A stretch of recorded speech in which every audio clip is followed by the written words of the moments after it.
Hello, my name is Ash, a counselor in training. This is my Relatable study podcast for individuals who need help studying for their NCE, CPCE, and other related counseling exams.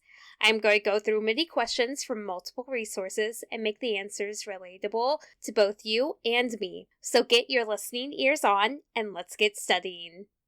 The Patient Health Questionnaire classifies a client's depression as moderate. What is the appropriate intervention? A. Observation. Repeat the test after 1 month. B. Counseling with or without psychotropic drugs. B. Psychotropic drugs and psychotherapy. B. Inpatient treatment.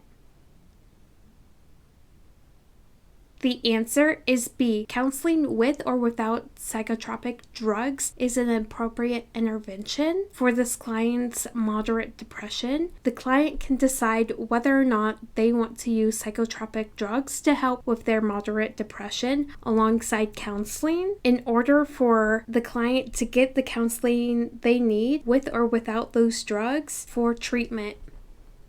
What is sleep-wake disorders?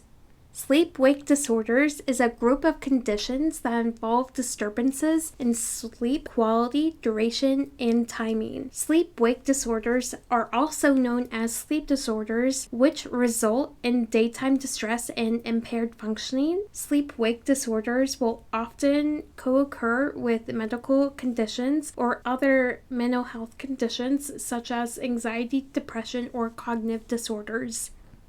A career counselor is using a test for job selection purposes. An acceptable reliable coefficient would be blank or higher. A. 0.20, B. 0.55, C. 0.80, D. 0.70.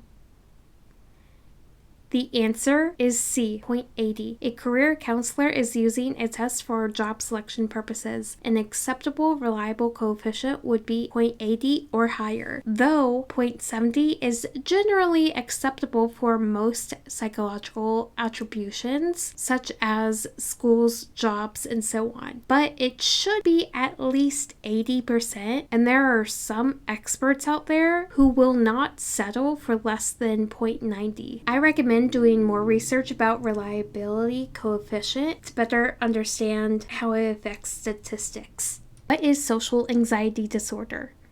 Social anxiety disorder is marked by intense fear of social or performance situations and is an intense fear of being judged, negatively evaluated, and rejected in society or social situations. Refer to the DSM-5 TR for more information about social anxiety disorder.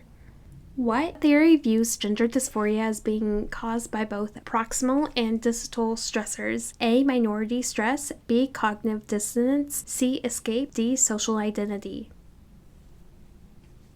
The answer is minority stress. The minority stress theory views gender dysphoria as being caused by both proximal and distal stressors, and minority stress addresses the stress that members of marginalized groups experience because of discrimination and prejudice they face.